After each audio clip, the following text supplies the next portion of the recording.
नमस्कार सुन दोस्तों, SK19 अड्डा पर आप सभी का स्वागत है। आज मैं भारतीय चित्रकला का सिद्धांत पर मैं चर्चा करने जा रहा हूँ। इस पर जो काफ़ी महत्वपूर्ण प्रश्न भारतीय चित्रकला सिद्धांत से पूछे जाते हैं, आज ही देखते हैं। तो आज हम देखते हैं कि जो भारतीय चित्रकला थी, जो प्राचीन काल से लगातार चलती आ रही है। प्राचीन काल से आज लगातार चित्रकला का महत्व काफ़ी रहा है और चित्रकला के महत्व पुरातत्वविदों से लेकर वैदिक वर्ण से लेकर और मध्यकाल से भी लेकर आज चित्रकला का महत्व लगातार चलता आ रहा है। आइए देखते हैं। भारत में कलात्मक उत्कृष्टता की सुदृढ़ परंपरा रही है। चित्रकला उन प्रमुख माध्यमों में से एक है जिसका इसे परंपरा को व्यक्त करने के लिए उपयोग किया जाता है। तो इस प्रकार के कई साक्ष्य हैं जो बताते हैं कि भारत में चित्रकला का विकास प्राचीन काल से ही हुआ है। भारत के कुछ भागों में पुरातत्वविदों के को इस प्रकार के भित्ति चित्र मिले हैं जिससे पता चलता है कि भारत में एक प्राग ऐतिहासिक मानव कला मनोविनोद की गतिविधियों में लगे हुए थे। चित्रकला के इतिहास के चिन्ह प्राचीन और मध्यकाल से प्राप्त हुए हैं। प्राचीन और मध्यकाल से प्राप्त किए जा सकते हैं। ये पुस्तकें चित्र में सजाई जाती हैं, जो पुस्तकें चित्र में सजाए देते हैं। इसके बाद लघु चित्रकला की शैली आई, जिसका पुरातत्व मुगल और राजपूत के दरबारी में था। यूरोपियों के आगमन में यह चित्रकला उसके उत्कृष्ट ने पश्चिम रूप से ग्रहण किया है और आधुनिक चित्रकारों ने इसे इन शैलियों, रंगों और डिजाइनों के साथ प्रयोग किया है। भारतीय चित्रकारों ने विश्वव्यापी पहचान बनाई और पुरस्कार जीते तथा अपनी कल्पनाशीलता के लिए सराहे गए हैं। आइए आगे देखते हैं चित्रकला के सिद्धांत। तो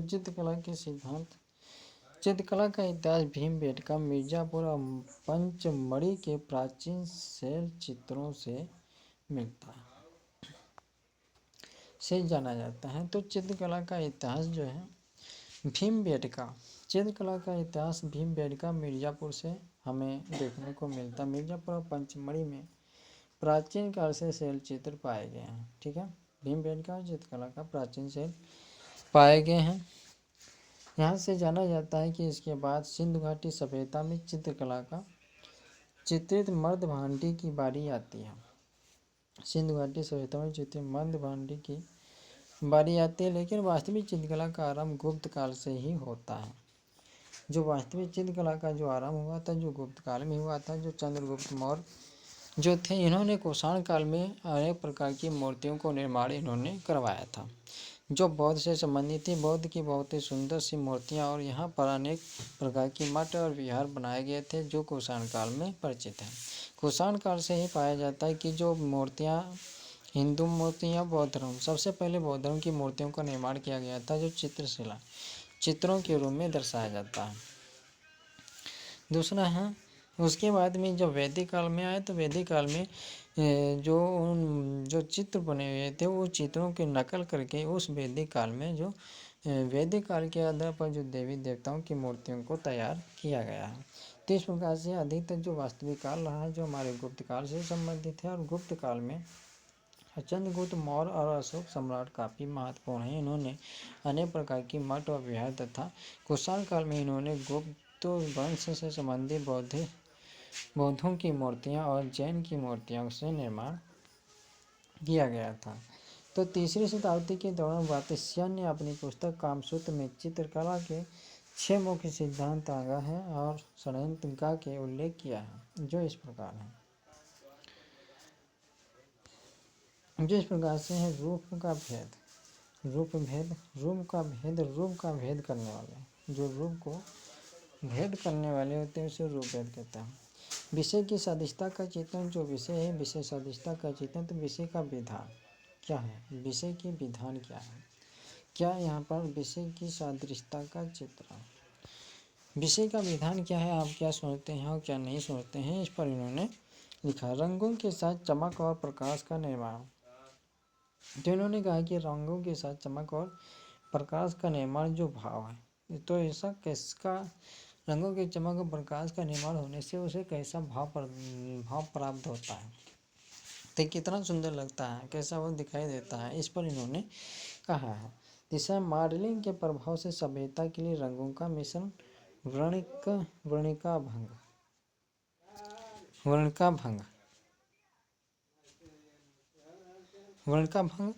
तो मॉडलिंग के प्रभाव में जब हम देखते हैं कि जो मॉडलिंग के आधार पर आते हैं, तो वहाँ पर कौन से ऐसे ब्रांडेड मॉडल होते हैं जो देखने में बहुत ही सुंदर लगते हैं, ठीक है।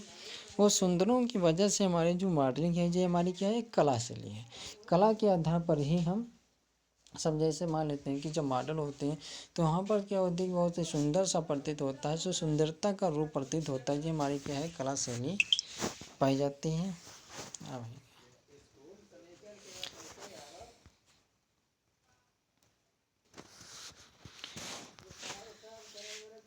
कला शैली पाई जाती है।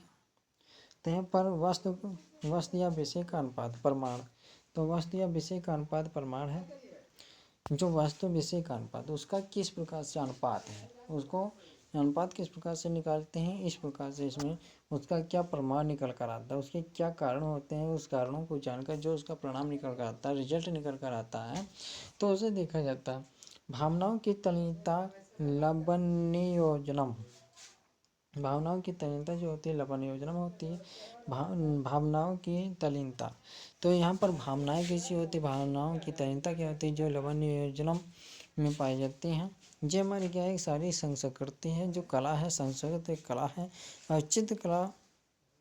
कला के द्वारा ही इसे प्रदर्शित किया जाता है, उसे मॉडलिंग किया जाता है, ठीक है। आगे देखते हैं।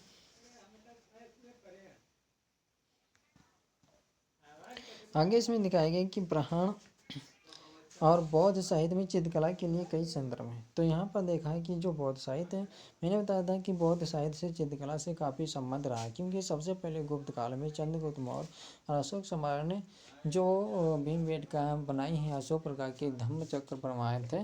तो जब सिंधु घाटी सभ्यता में जब खुदाई हुई थी, तो यहाँ पर जो अशोक सम्राट के द्वारा बनाए हुए जो धम्म चक्र प्रवर्तन थे, जो काफ़ी मात्रा में सिंधु घाटी सभ्यता की खुदाई के समय इसमें चित्र पाए गए हैं, ठीक है।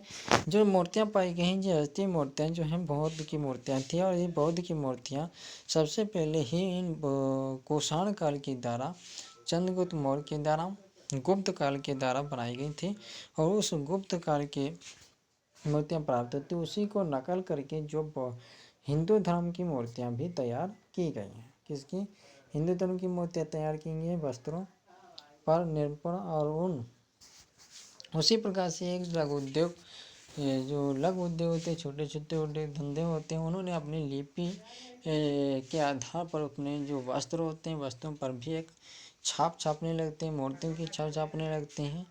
तो ये क्या है, कला शैली है, और कला शैली जो दीवारों में देखे होते हैं, तो दीवारों में भी छाप छपाई होती है, जिससे हमारी कला शैली सुंदरता का भाव प्रकट होता है, ठीक है।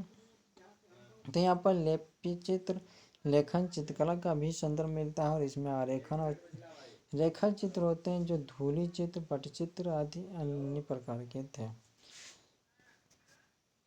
विशाखा दत्त द्वारा रचित मुद्राक्षस नाटक भी पाठकों के लिए विभिन्न चित्रकलाओं या पाठों के नाम का उल्लेख मिलता है, जो चित्रकला की अलग शैलियों को समझने और चित्रकला के सभी सिद्धांतों का अवलोकन करने के लिए महत्वपूर्ण होता है, अवलोकन करने के लिए जो महत्वपूर्ण होता है, ठीक है।